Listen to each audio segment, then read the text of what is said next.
Soyez les bienvenus à l'une de vos rencontres du dimanche matin, proposée par Tendance Ouest et son magazine Tendance Confidence. Aujourd'hui à ce micro, l'ancien président de la Ligue de football professionnel, passionné également de musique, tout en étant avocat au Conseil d'État, avec également comme passion l'escalade, d'où ce livre, le dictionnaire amoureux de la montagne. Je reçois aujourd'hui pour Tendance Confidence Frédéric Thiriet, bonjour.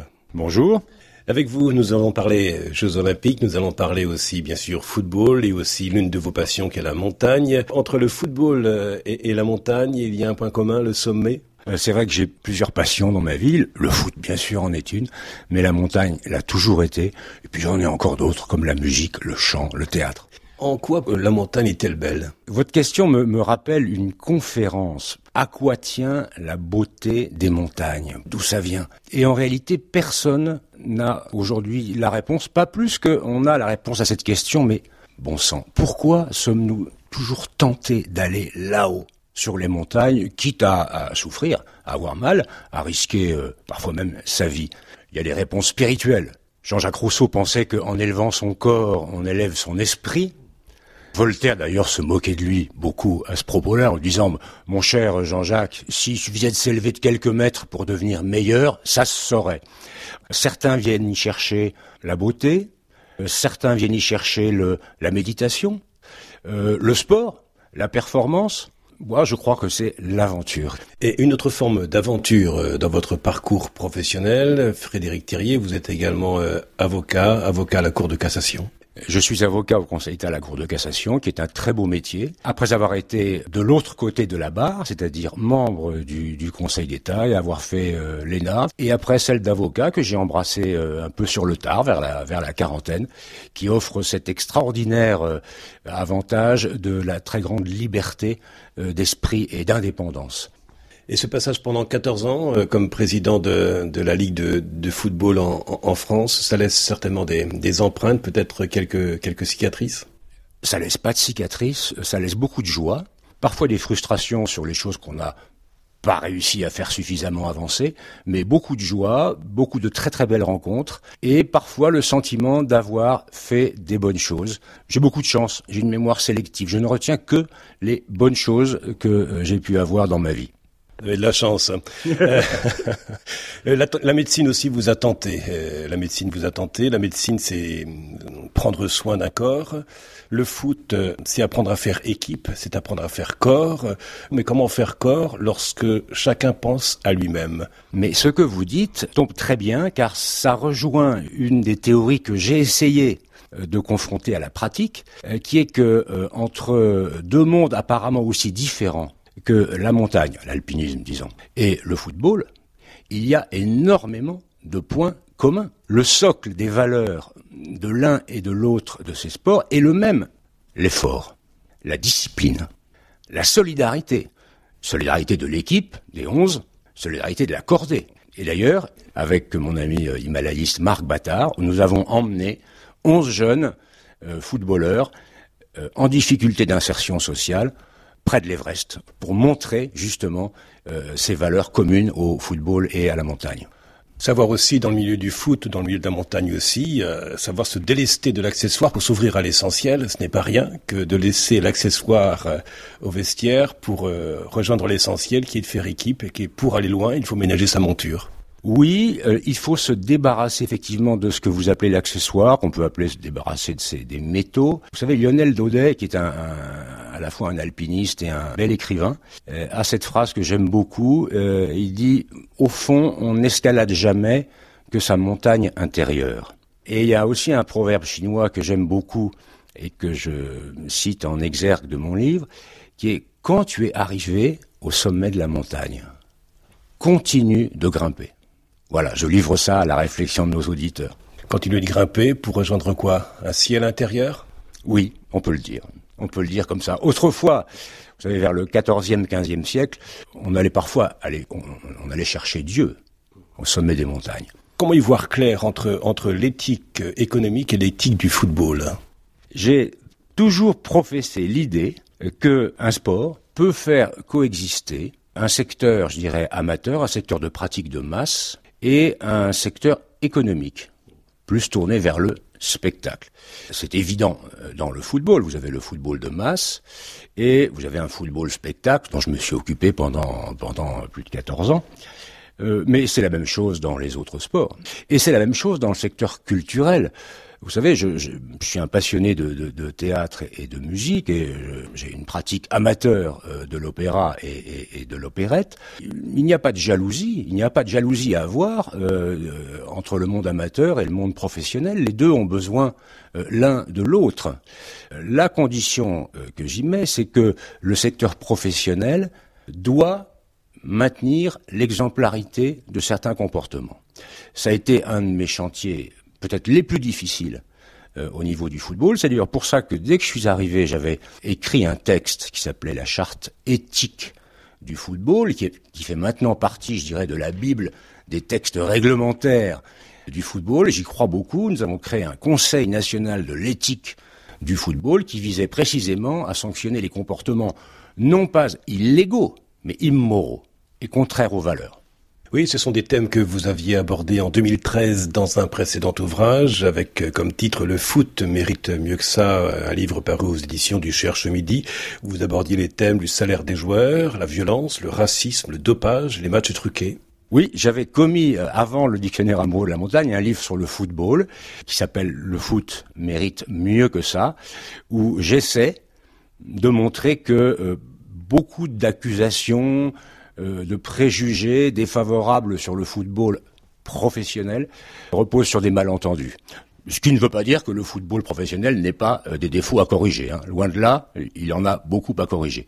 Mais il faut rendre au football cette justice que c'est aujourd'hui un moyen d'intégration sociale, d'éducation et d'insertion irremplaçable. Rendons-lui cette justice, qu'il est un instrument non seulement d'ascension sociale, mais de création de liens sociaux dont on a tant besoin. Et ça aussi, je l'ai vérifié lorsque nous avons emmené au Népal ces jeunes en difficulté.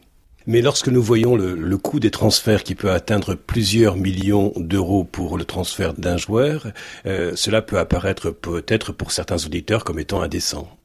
C'est le phénomène de la mondialisation. Le sport spectacle est un sport mondialisé et c'est le marché, c'est cette espèce de monstre à tentacules, c'est le marché qui fixe les prix. Il y a peut-être d'autres méthodes.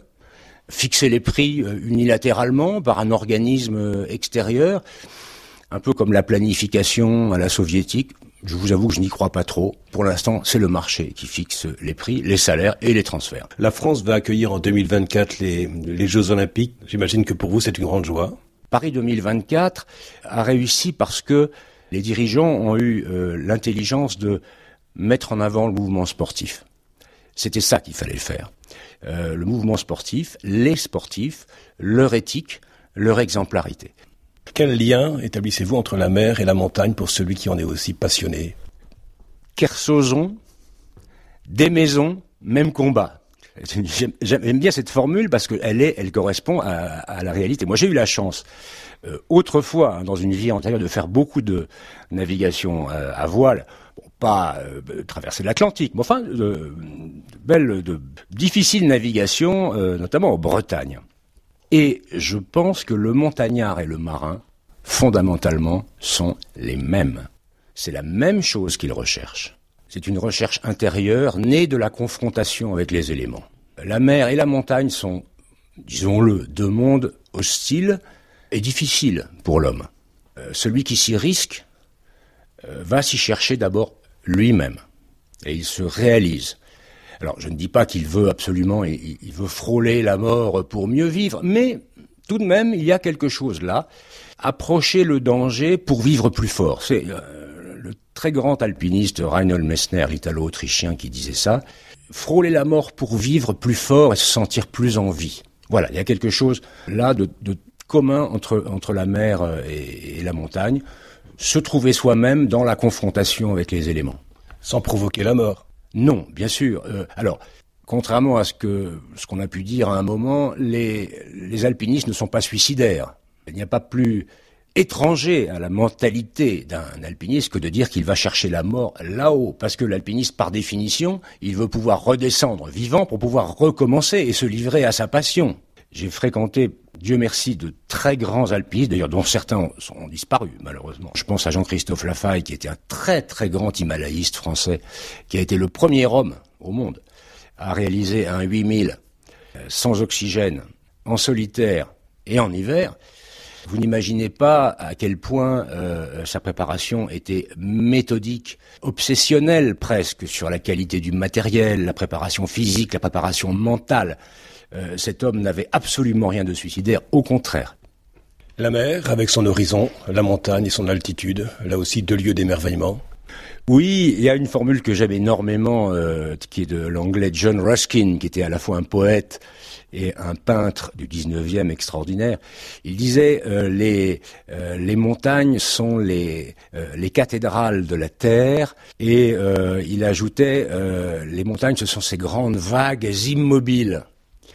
Ce qui est fantastique dans la montagne, c'est que ce sont des vagues immobiles depuis des siècles, en tout cas en apparence, car leur échelle de temps n'est pas du tout la même que la nôtre. Car, contrairement à ce qu'on pense, les montagnes, elles naissent, elles vivent et elles meurent.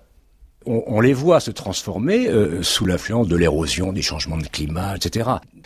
C'est une des raisons pour lesquelles cet écrivain merveilleux italien Dino Buzzati, l'auteur du Désert des Tartares, explique l'attrait, l'attirance de la montagne pour l'homme, l'immensité et l'éternité. Entre la mer et l'école de voile, la montagne, l'école des alpinistes et l'école des montagnards, tout cela se rejoint dans un même cours, dans un même cursus, Frédéric Thiriez, l'école de l'humilité, la mer ou la montagne. Quand je disais le montagnard et le marin sont les mêmes parce qu'ils veulent se retrouver eux-mêmes face aux éléments, c'est pour comprendre en réalité qu'on est bien peu de choses.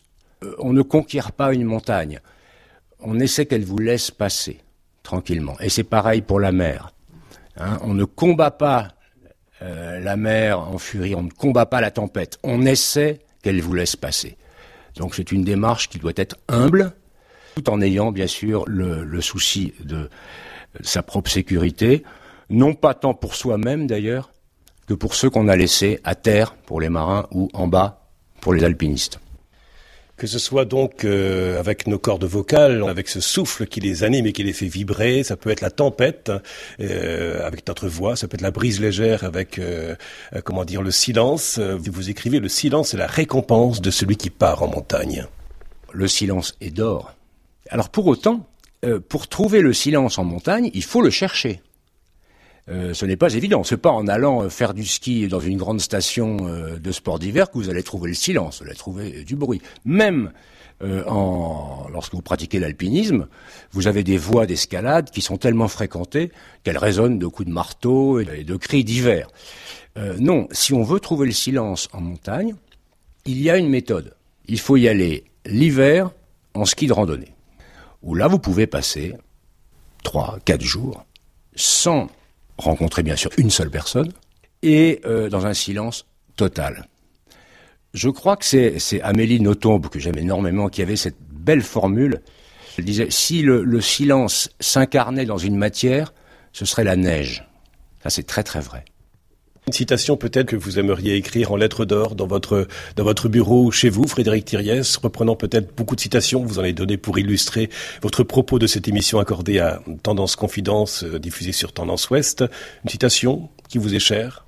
Alors ça va peut-être vous surprendre, mais je reprendrai bien à mon compte la devise de mon ancien régiment. J'ai fait mon service militaire, j'en étais d'ailleurs très heureux, au 3e régiment de parachutistes d'infanterie de marine, vous voyez, Carcassonne. Et cette devise, c'est être et durer. Être et durer, et en même temps savoir renoncer lorsque la vie des autres et sa propre vie est en danger. Savoir renoncer, c'est peut-être une des plus difficiles décisions qu'un sportif ait à prendre, et un alpiniste en particulier. Savoir dire non à un moment donné, c'est très difficile. Tant de navires, tant de vies reposent au fond des océans. Tant de vie repose dans les gouffres des montagnes. Et vous parliez tout à l'heure de la montagne comme une cathédrale, que ce soit en mer ou en montagne, nous trouvons des sépultures. Ce que vous dites me rappelle un moment très grande émotion que j'ai vécu avec mon groupe de jeunes des banlieues là près de l'Everest, quand nous sommes passés à ce qu'on appelle le cimetière de l'Everest, où se trouvent marquées les sépultures de très très nombreux alpinistes, certains connus, d'autres totalement anonymes. Et vous savez, mon groupe de jeunes était très remuant, très gai, ils étaient comme des enfants pendant cette expédition. Et lorsque on a traversé ce cimetière de l'Everest, tout d'un coup, ça a été un recueillement et un silence incroyable. Et je rappelle le titre de votre livre, Le dictionnaire amoureux de la montagne. Et Frédéric Thiriet, merci beaucoup pour ce temps accordé à Tendance Ouest et à son magazine Tendance Confidence. Merci à vous. Podcast by Tendance Ouest.